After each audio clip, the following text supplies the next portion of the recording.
A lumberjack gets trapped under a tree in the forest, but a wolf appears out of nowhere and does something no one would believe. The ending will break your heart. In the dense forests of Oregon's Cascade Range, where ancient Douglas firs reached, toward the heavens like nature's skyscrapers, Mason Blackwood prepared for another day of work. The early morning mist clung to the moss-covered ground, creating an ethereal atmosphere that only those familiar with the Pacific Northwest could truly appreciate.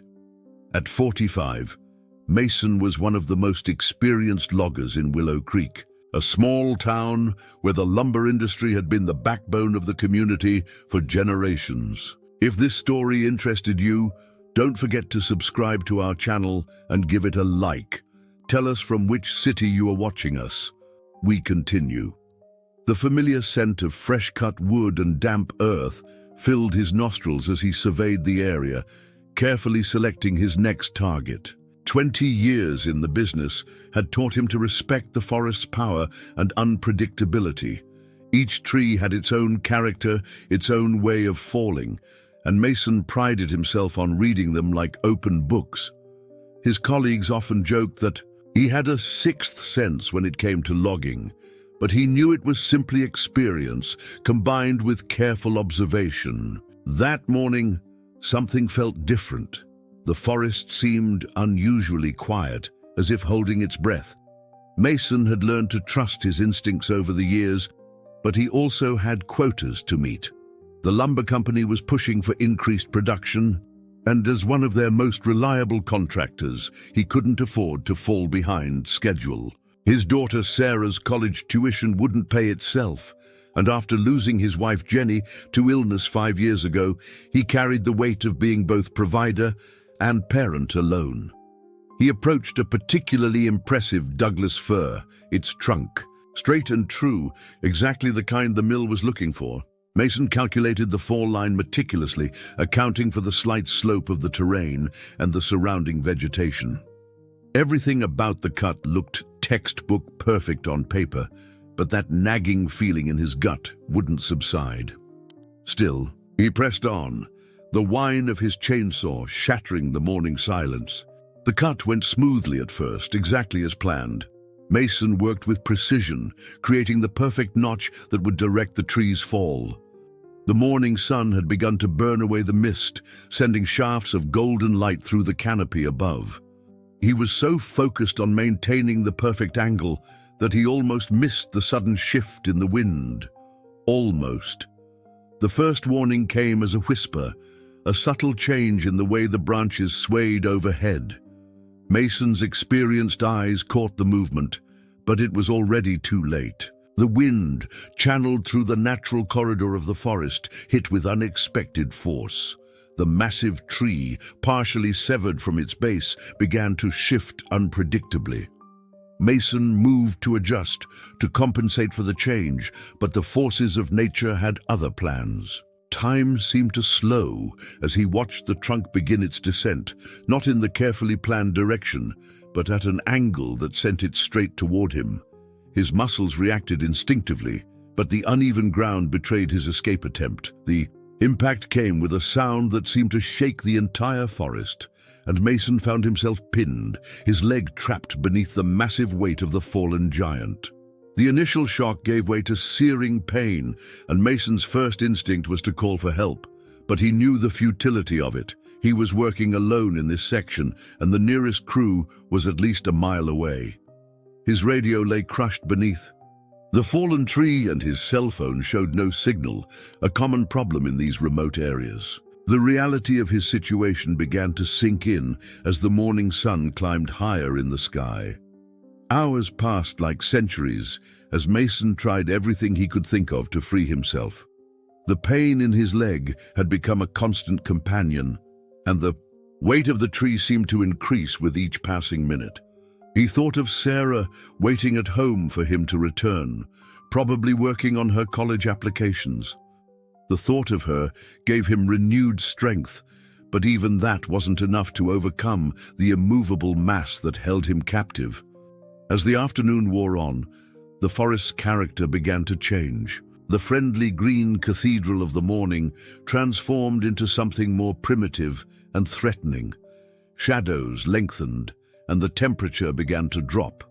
Mason had seen enough accidents in his career to know that exposure could be just as dangerous as any physical injury. The thought of spending the night trapped in the increasingly cold forest sent a chill down his spine that had nothing to do with the temperature. The first sign that something had changed came as a subtle shift in the forest's atmosphere. Mason, fighting against exhaustion and discomfort, noticed how the usual evening chorus of birds had suddenly gone silent. His years in the wilderness had taught him to read these signals. When the forest goes quiet, it usually means a predator is nearby.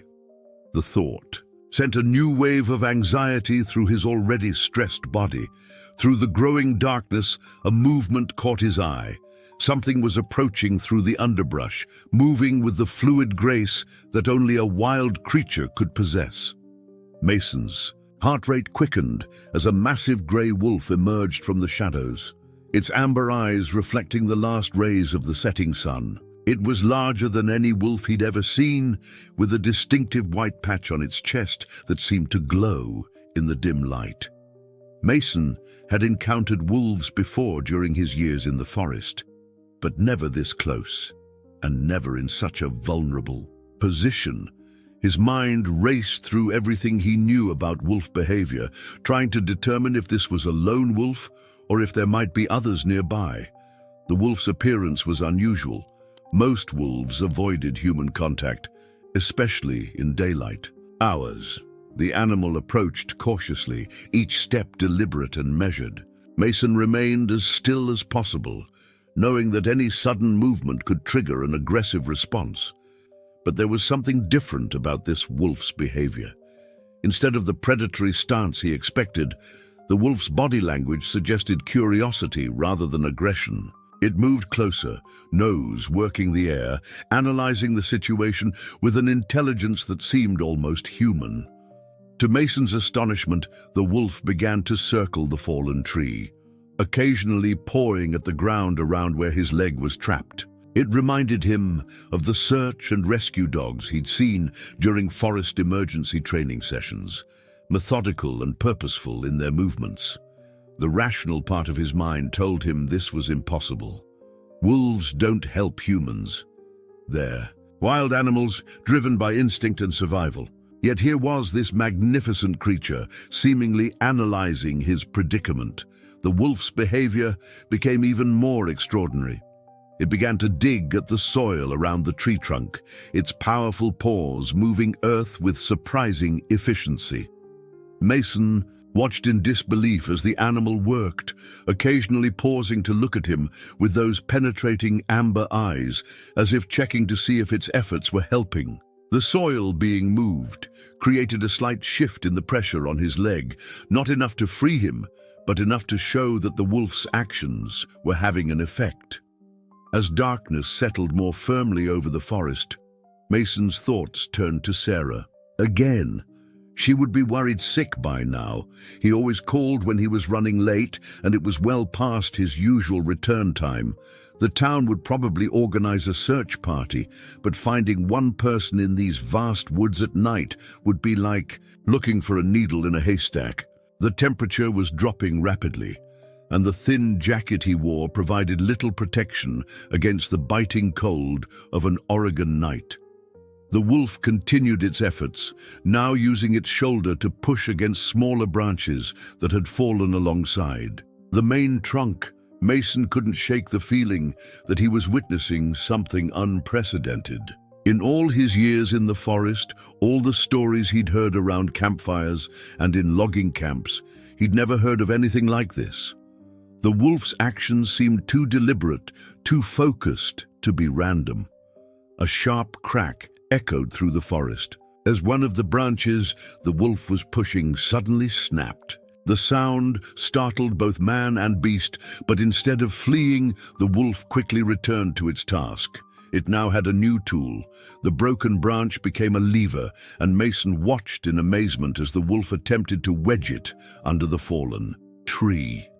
The level of problem-solving he was witnessing defied everything he thought he knew about wild animals. The pain in Mason's leg had become a constant throb, but the cold was now his bigger concern. His fingers had gone numb, and he could feel the chill seeping into his bones. The wolf's presence, oddly enough, provided some comfort in the growing darkness. There was something in those intelligent eyes that seemed to promise he wouldn't face this night alone.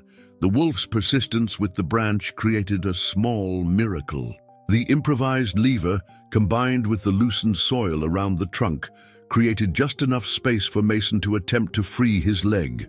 With renewed hope and gathering all his remaining strength, he pulled, fighting against the crushing weight and the screaming pain that shot through his entire body.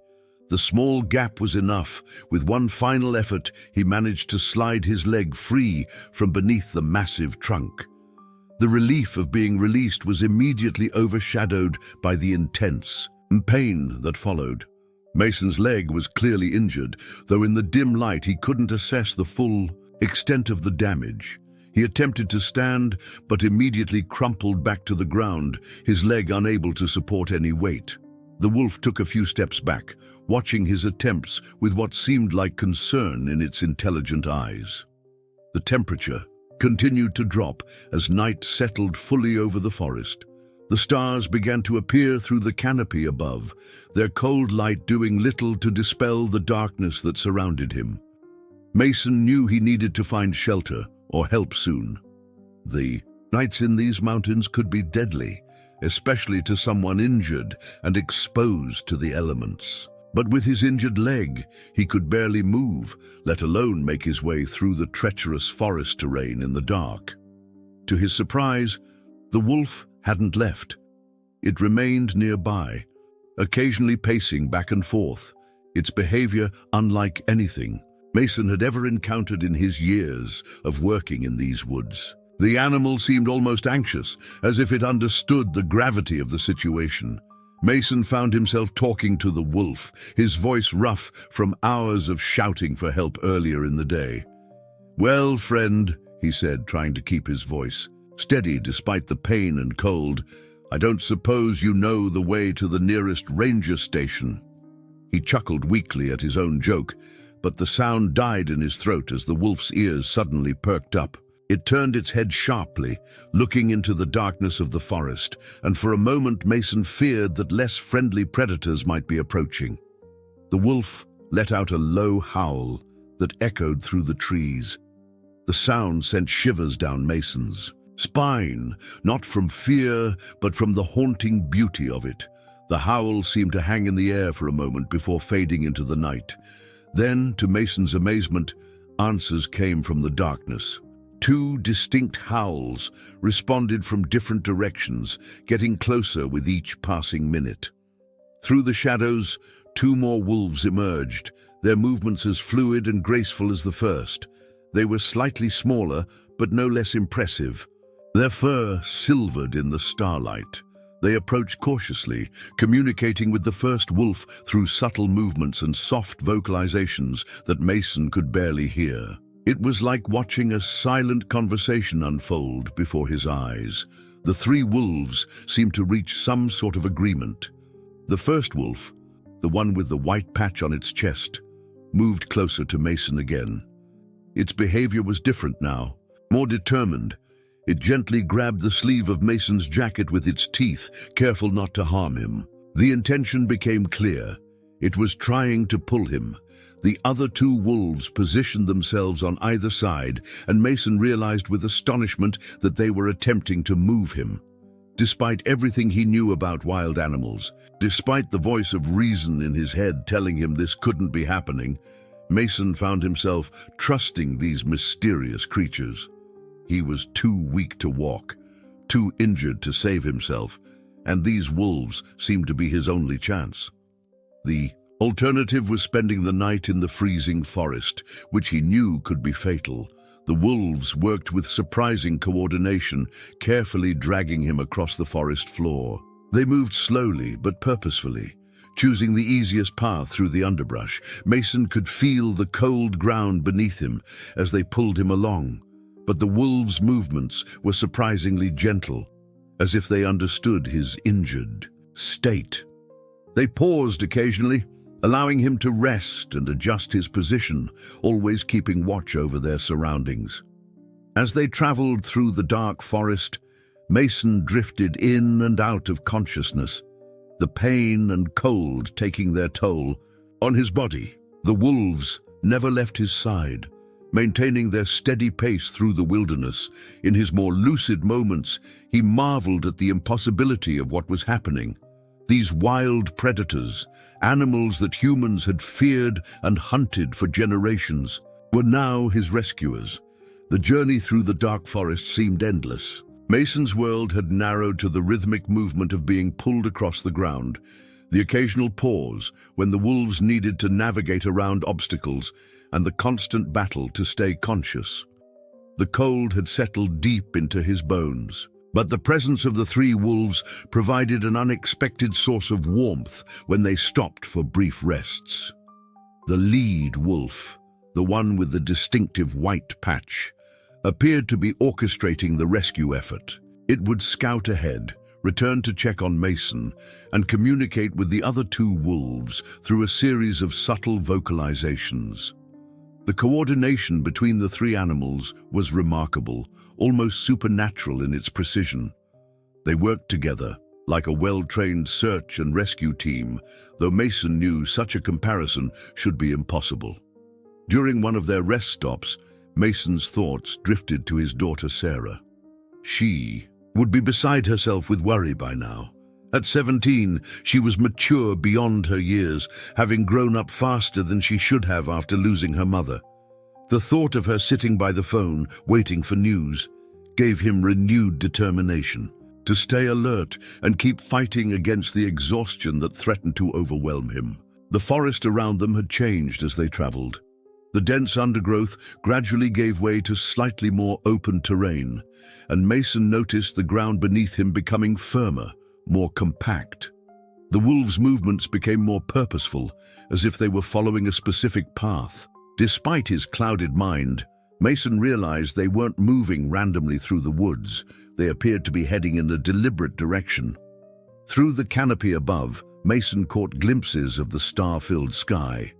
The Big Dipper hung low on the horizon, and he tried to use it to orient himself, a habit born from years of woodland experience. They seemed to be moving eastward, toward where he knew the nearest road cut through the forest.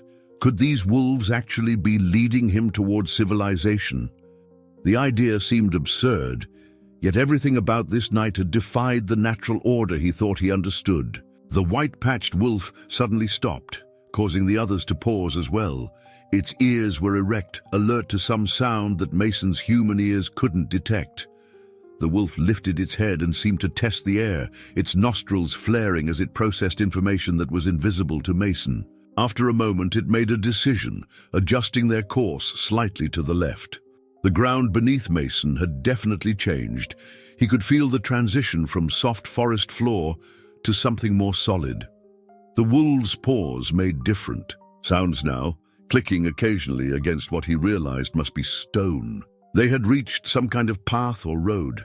His heart began to race with renewed hope. If they were on a road, there was a chance someone might pass by. The wolves continued their careful progress, but their behavior had changed subtly. They seemed more alert, more cautious, as if approaching the edges of their comfort zone. The white-patched wolf kept looking back at Mason, its amber eyes reflecting what little light filtered through the trees. There was an almost human-like concern in that gaze, a depth of intelligence that challenged everything Mason thought he knew about wild animals. Suddenly, a sound cut through the night, the distant rumble of an engine. The wolves froze, their ears pivoting toward the noise. Mason's heart leaped in his chest. That sound meant civilization, meant help, meant survival. The wolves gently dragged him a few more feet, positioning him where the starlight filtered more clearly through the trees. The white-patched wolf approached him one last time, touching its nose briefly to his hand in what felt like a gesture of farewell. Through his blurred vision, Mason saw headlights approaching in the distance, cutting through the darkness like beacons of hope. The wolves melted away into the shadows as silently as they had appeared, leaving him at the edge of what he now realized was one of the old logging roads. The vehicle was getting closer, its headlights illuminating the trees in sweeping arcs as it rounded the curves of the mountain road. The last thing Mason saw before the wolves disappeared completely was the white-patched wolf standing at the forest's edge, its magnificent silhouette outlined against the darkness. Their eyes met one final time, and in that moment, Mason felt he understood something profound about the connection between all living things, something that went beyond the simple categories of wild and tame, human and animal. The approaching vehicle turned out to be an old pickup truck, its headlights cutting through the pre-dawn darkness. Behind the wheel was Jim Henderson, a local farmer who made it his habit to check his far-flung fields even at odd hours. When his headlights caught the shape of a man lying by the roadside, Jim slammed on his brakes, sending gravel flying in all directions. "A good Lord!" Jim exclaimed as he rushed from his truck, his flashlight beam dancing across Mason's prone form. "Mason! Mason Blackwood! Is that you?" The farmer knelt beside him, his weathered face creased with concern. "What in heaven's name are you doing out here? The whole town's been searching for you." Mason tried to speak, but his voice came out as a hoarse whisper. His body, now that rescue was at hand, seemed to be shutting down, surrendering to the exhaustion and cold it had been fighting for so long. Jim quickly grabbed blankets from his truck, wrapping them around Mason's shivering form while pulling out his cell phone to call for help. "Betty, get Doc Williams on the phone right now," Jim spoke urgently into his phone. "I found Mason Blackwood out on the old logging road past Miller's Creek. He's alive but in rough shape, and call the search parties. Tell them to head back in." He turned back to Mason, who was drifting in and out of consciousness. "Hang in there, friend. Help's coming." As they waited for the ambulance, Jim tried to make sense of how Mason had ended up miles from where his truck had been found. The search parties had discovered Mason's vehicle hours ago, but there had been no sign of him in the immediate area. The distance he had somehow covered, especially with an injured leg, made no sense.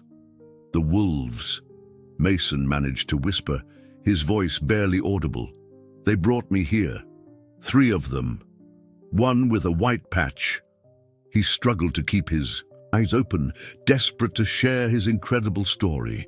Jim listened with growing concern, wondering if his friend was delirious from the cold and pain.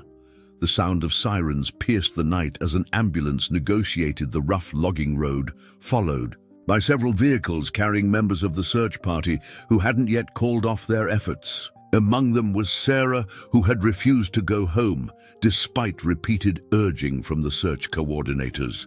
She leapt from one of the cars before it had fully stopped, running to her father's side. "Dad!" she cried, dropping to her knees beside him. "Oh God, Dad!" Tears streamed down her face as she grabbed his hand, which felt ice cold in her warm grip. The paramedics worked quickly, assessing Mason's condition and preparing him for transport. Sarah refused to let go of his hand, even as they lifted him onto the stretcher. "The wolves, Sarah," Mason mumbled, fighting to stay conscious. "They saved me. You have to believe me."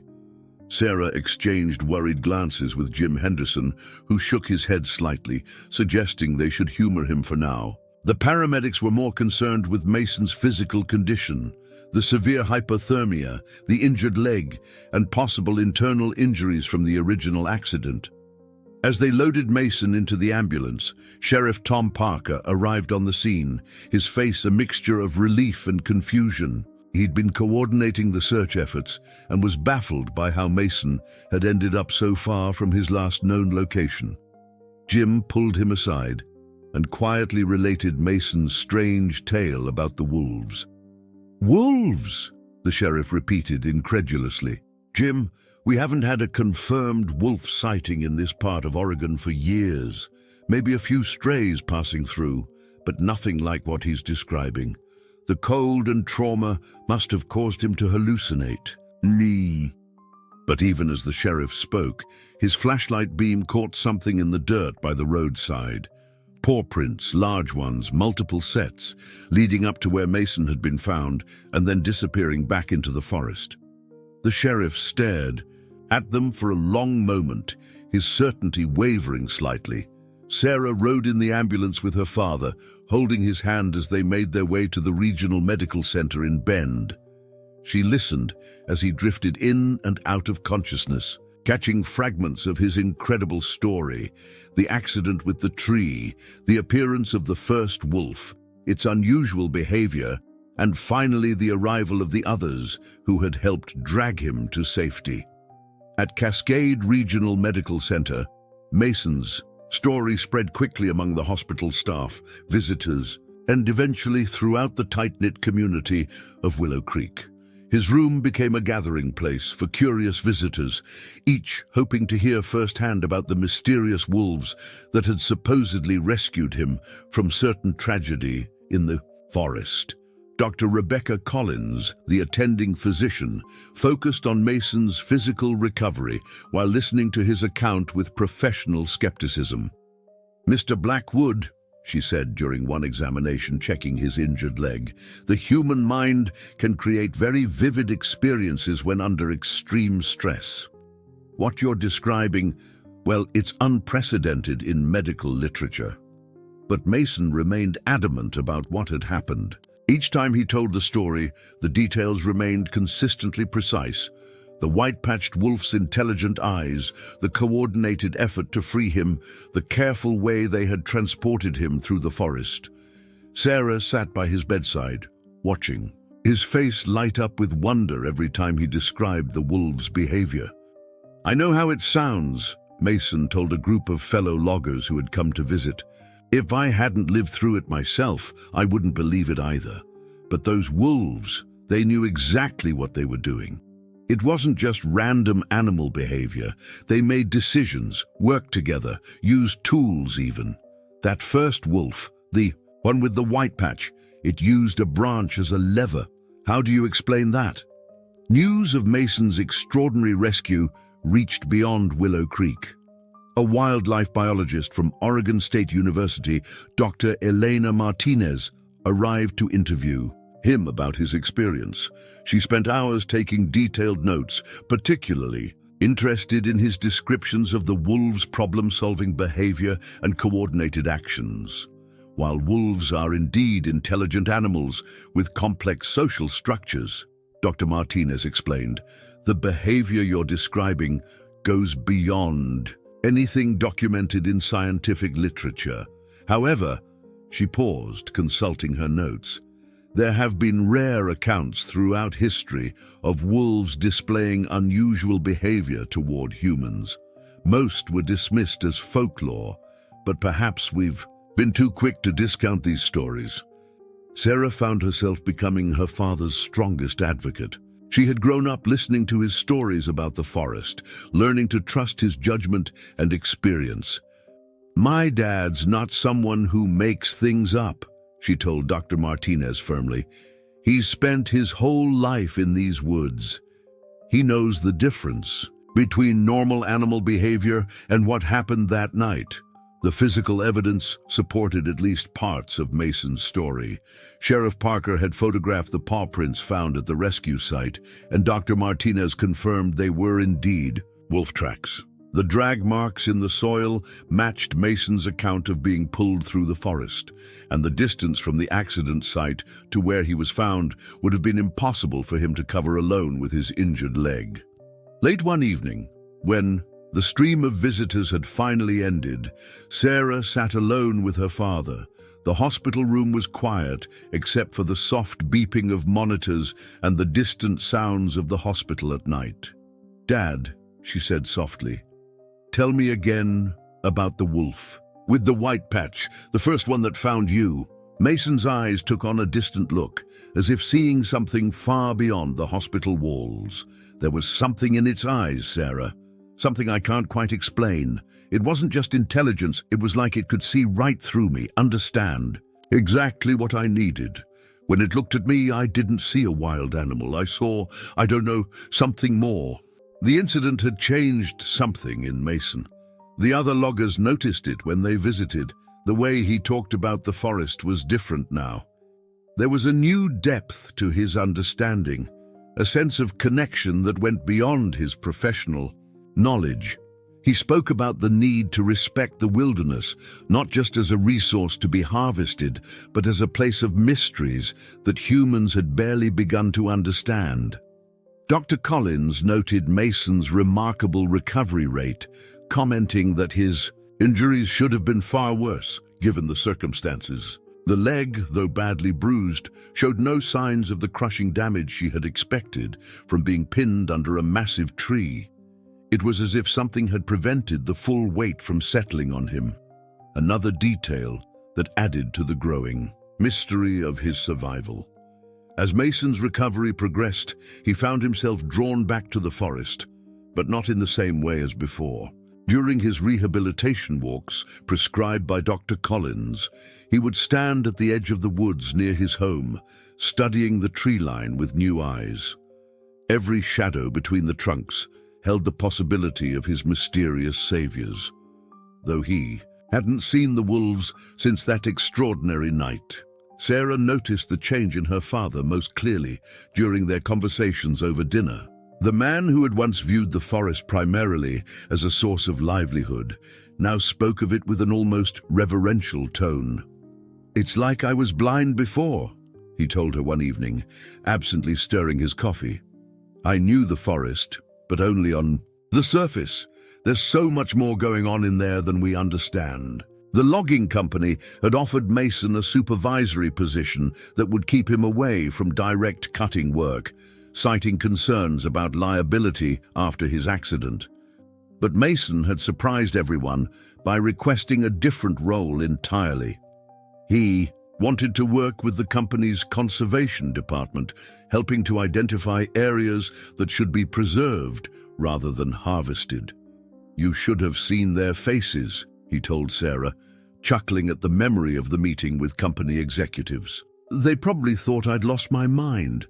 But something changed out there that night. I can't go back to seeing the forest as just trees to be cut down." His new perspective began to influence others in unexpected ways. Young loggers sought his advice not just about cutting techniques, but about understanding the forest itself. Mason taught them to read the signs he'd always known, but now with an added layer of appreciation for the complex web of life that existed beneath the canopy. Dr. Martinez continued to visit, bringing questions from her colleagues in the scientific community. She had written a preliminary paper about Mason's experience, focusing on the observed problem-solving behavior of the wolves. While many of her peers dismissed the account, a few were intrigued enough to begin their own investigations into wolf intelligence and behavior. "There's been a lot of interest in your story from wildlife researchers," she told Mason during one of her visits. "Especially the detail about the wolf using the branch as a lever. We've documented tool use in corvids and primates, but this level of problem-solving in wolves, it challenges our entire understanding of canid intelligence." During his regular checkups, Dr. Collins remained amazed at his recovery. "Whatever happened out there," she admitted, reviewing his latest x-rays, "your body is healing remarkably well. The trauma to your leg should have left lasting damage, but it's almost as if you had immediate medical attention right after the accident." Sarah had taken to accompanying her father on his walks along the forest edge. She noticed how he would stop at certain points, listening intently to the sounds of the wilderness. Sometimes he would smile mysteriously, as if recognizing a familiar voice in the wind through the trees. She never pressed him about these moments, understanding that some experiences went beyond words. One evening, as they walked their usual path, Mason suddenly stopped. Sarah followed his gaze to the tree line where, for just a moment, she thought she saw a flash of grey fur and the gleam of intelligent eyes. Her father's face lit up with recognition, but before he could say anything, the shadow melted back into the forest. "Was that?" Sarah whispered, her heart racing with excitement. "I don't know for sure," Mason replied softly, but his expression told a different story. "But I feel them sometimes watching over this part of the forest. It's like they're making sure we understand something important about this place, about our relationship with it." The story of Mason's miraculous rescue began to affect Willow Creek in subtle but significant ways. Local teachers invited him to speak to their classes about forest conservation and wildlife preservation. Children listened wide-eyed as he described the intelligence and compassion he had witnessed in creatures that many had been taught to fear. Their young minds, unburdened by rigid skepticism, embraced the possibility that nature held deeper mysteries than adults typically acknowledged. Frank Miller, owner of the logging company where Mason worked, found himself increasingly influenced by Mason's transformed perspective. During a company meeting, he announced a new initiative to balance logging operations with conservation efforts. "Mason's experience," he told the board members, "has made us reconsider our approach to forest management. Maybe it's time we looked at these woods not just as a resource, but as a legacy we need to protect." Sarah noticed how her father's story had begun to change the town's relationship with the surrounding wilderness. Hunting permits in the area decreased significantly, and the local council started discussing the creation of protected wildlife corridors. Even the most hardened skeptics couldn't deny that something remarkable had occurred that night in the forest. Dr. Martinez's research gained unexpected support from the academic community. Her paper about Mason's experience, initially met with skepticism, sparked a broader discussion about animal intelligence and interspecies cooperation. She organized a small conference in Willow Creek, bringing together wildlife experts, behavioral scientists, and local forest workers to share their observations and experiences. "What we're seeing here," she explained during her presentation, "challenges our traditional understanding of wildlife behavior. The coordinated rescue effort described by Mr. Blackwood suggests levels of problem-solving and empathy in wolves that we've never documented before. But perhaps that's because we've never really looked." The conference attracted unexpected attention from environmental groups and conservation organizations. They were particularly interested in Mason's new role at the logging company and how his experience had led to changes in local forest management practices. Several organizations approached him about serving as a consultant on wildlife protection initiatives. During one of their evening walks, Sarah noticed her father had become unusually quiet. "What's on your mind, Dad?" she asked as they paused at their usual spot overlooking the forest. "I've been thinking about your mother," he replied softly. "She always told me there was more to these woods than what we could see. Remember how she used to tell you stories about the spirit of the forest? About how all living things were connected in ways we couldn't understand. I didn't pay much attention back then, but now." Sarah remembered those stories well. Her mother had been an amateur naturalist, spending hours photographing wildlife and recording her observations in detailed journals. After her illness, those journals had been packed away too, painful to look at. Now, Sarah realized they might hold new meaning. That evening, they pulled out the old journals together. Among her mother's careful notes and sketches, they found several entries about wolf behavior. She had documented multiple instances of wolves displaying unusual intelligence and awareness, though nothing as extraordinary as Mason's experience. One sketch in particular caught their attention: a wolf with a distinctive white patch on its chest, observed in the same area where Mason had been rescued. "Look at the date," Sarah said, her finger trembling slightly as she pointed to the entry. It was from 15 years ago, yet the description matched perfectly with the wolf that had led Mason's rescue.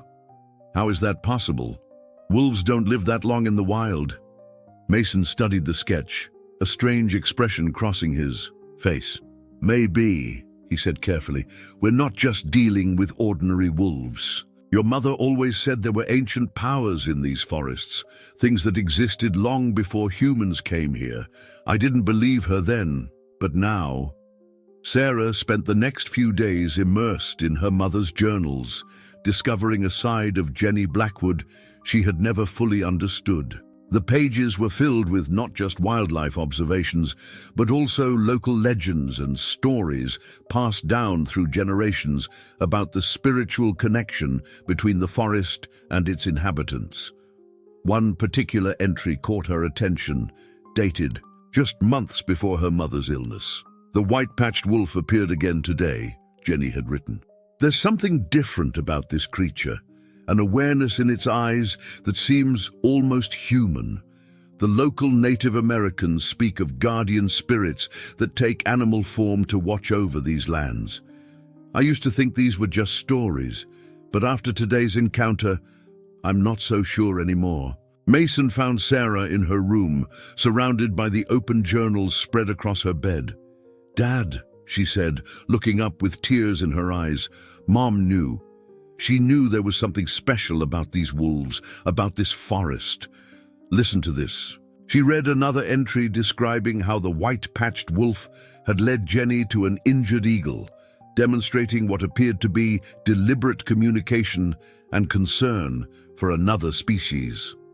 The discovery of Jenny's journals sparked new interest from Dr. Martinez and her research team. The detailed observations, spanning over a decade, provided valuable historical context to Mason's experience.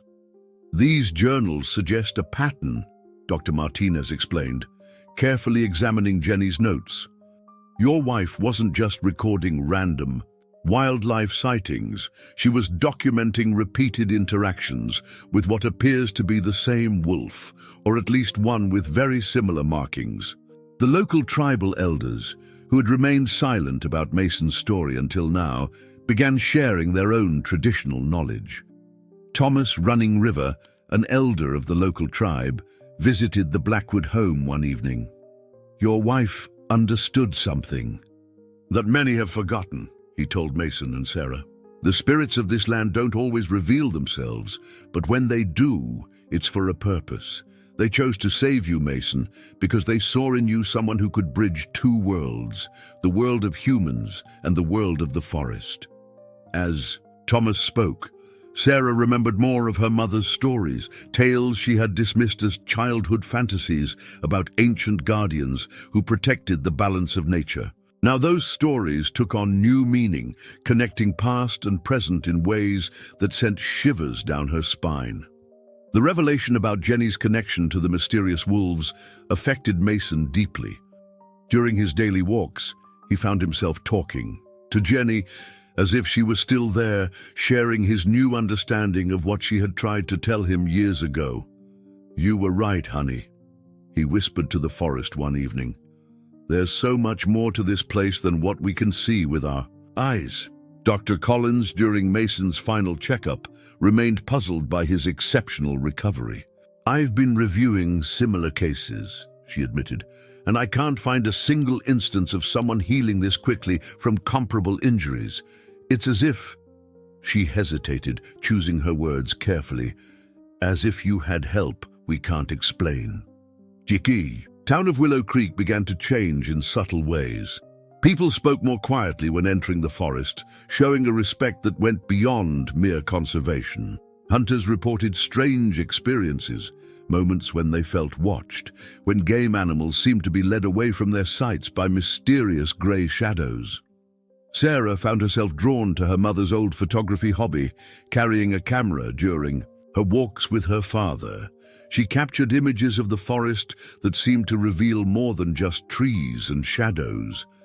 There was a depth to them, a sense of living presence that her mother had always tried to capture in her own photographs. As autumn painted the forest in brilliant shades of red and gold, the impact of Mason's experience continued to ripple through the community.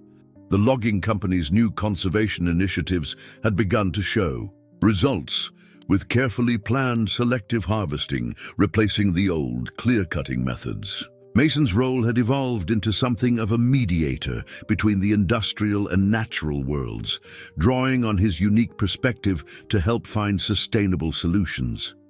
Sarah had taken her mother's journals to the local historical society, where they were carefully digitized and preserved. The detailed observations were proving valuable not just to wildlife researchers, but to a growing number of people interested in understanding the deeper connections between humans and the natural world. Jenny's writings about the white-patched wolf had become particularly significant as more people began sharing their own encounters with unusual wolf behavior in the area. One crisp morning, as Mason supervised a new logging operation, he noticed something that stopped him in his tracks. There, clear in the soft earth, were fresh wolf tracks, large ones with a distinctive pattern he recognized immediately. The workers gathered around, their usual chatter falling silent as Mason knelt to examine the prints. "They're still watching over us," he said quietly, running his fingers along the edge of a perfect paw print, "making sure we keep our end of the bargain." The workers nodded solemnly, understanding that the bargain meant maintaining a balance between their need for lumber and the forest's need for preservation. Dr. Martinez had established a permanent research station near Willow Creek, focusing on studying wolf behavior and intelligence. Her team had documented several instances of wolves displaying unusual problem-solving abilities, though nothing quite as extraordinary as Mason's rescue. "What we're learning," she explained during a community presentation, "is that these animals have capabilities we're only beginning to understand. They're not just surviving in these woods, they're actively participating in maintaining its balance." The relationship between the town and the forest had shifted fundamentally. Local schools had incorporated environmental education programs, often taking students on guided walks where Mason would share his story and the lessons he'd learned. The children seemed to grasp intuitively what many adults struggled to accept, that the forest was more than just a collection of trees and animals, but a complex living system with its own wisdom. Sarah had started leading some of these educational programs herself, combining her mother's scientific observations with her father's extraordinary experience. She noticed how the students responded differently to the forest after hearing their story. They moved more carefully among the trees, spoke more softly, and showed a respect that went beyond what they'd been taught. During one of these educational walks, a young girl raised her hand. "Miss Blackwood," she asked, her eyes wide with wonder, "do you think the wolves knew your mom too? Is that why they helped your dad?" The question caught Sarah off guard, but as she thought about the white-patched wolf appearing in both her mother's journals and her father's rescue, she couldn't dismiss the possibility. The mystery of the wolves had attracted attention from various researchers and documentarians, but Mason and Sarah were selective about which projects they supported. They had learned that some stories needed to maintain their mystery, that trying to explain everything could diminish its power. The forest held its secrets, revealing them only to those who approached with respect and humility. One evening, as Mason and Sarah walked their usual path along the forest edge, they heard a distant howl. It was answered by several others, the sounds echoing through the trees in a haunting chorus. Father and daughter stood quietly, listening to what felt like an ancient conversation between the forest and its guardians. A year had passed since Mason's miraculous rescue, and the forest had gone through all its seasonal changes, each one revealing new aspects of its mystery. The spot where he had been trapped under the fallen tree had transformed. New growth had sprung up around the massive trunk, which now served as a nursery for countless seedlings and small creatures. Nature had turned what could have been a scene of tragedy into a symbol of renewal. The logging company's new approach to forest management had become a model for sustainable practices across the state. Other companies sent representatives to learn from what was now known as the Willow Creek Method, a balanced approach that respected both economic needs and forest preservation. Mason found himself traveling to industry conferences, sharing not just practical advice about sustainable logging, but also the deeper lessons he had learned about respecting the forest's ancient wisdom. Sarah had completed her college applications, but her plans had changed significantly from a year ago. Instead of pursuing business studies as she'd originally intended, she had decided to major in environmental science with a focus on wildlife biology. Her personal statement, which included the story of her father's rescue and her mother's research, had caught the attention of several prestigious universities. "You would be proud of her, Jenny," Mason said quietly one evening, standing at the kitchen window watching Sarah photograph a family of deer at the forest's edge. "She's carrying on your work, but in her own way." The memory of his wife felt closer now than it had in years, as if understanding what she had known about the forest had somehow bridged the distance time had created. Dr. Martinez's research station had documented several more unusual wolf sightings, including multiple reports of the white-patched wolf. Trail cameras had captured images of wolves exhibiting behavior that defied conventional understanding, using tools, solving complex problems, and showing what appeared to be deliberate cooperation with other species. The scientific community remained divided on how to interpret these observations, but no one could deny that something extraordinary was happening in the forests around Willow Creek. Thomas Running River had become a regular visitor to the Blackwood home, sharing more of his people's traditional knowledge about the forest and its guardians. "The wolves chose to reveal themselves to you," he told Mason during one of their conversations. "But more importantly, you chose to listen. That's rarer than you might think. Many people experience unusual things in these woods, but they explain them away, forget them, return to their old ways of thinking." The town's transformation had attracted attention from environmental groups and conservation organizations across the country. Willow Creek was becoming known as a place where industry and nature had found a way to coexist, where ancient wisdom and modern practices had achieved an unlikely balance. Tourism had increased, but in a controlled way that respected the forest's sanctity. One particularly meaningful change was the establishment of the Jenny Blackwood Memorial Scholarship, funded by the logging company and awarded annually to a local student pursuing environmental studies.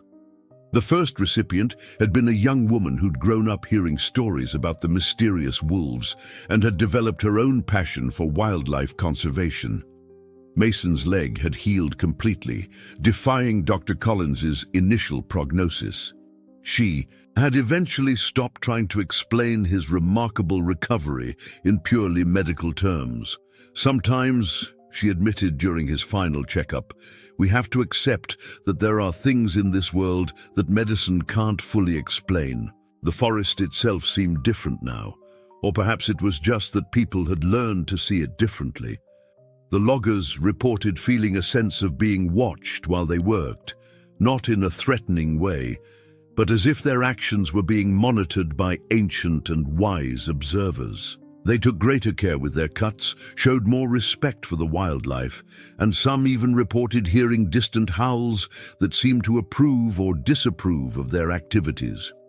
On the anniversary of Mason's rescue, the town of Willow Creek gathered for the dedication of the Jenny Blackwood Wildlife Observatory, a facility built at the edge of the forest, where researchers and visitors could study and observe the local wildlife while maintaining a respectful distance. The building's design incorporated elements from both modern architecture and traditional Native American structures, symbolizing the bridge between different ways of understanding the forest.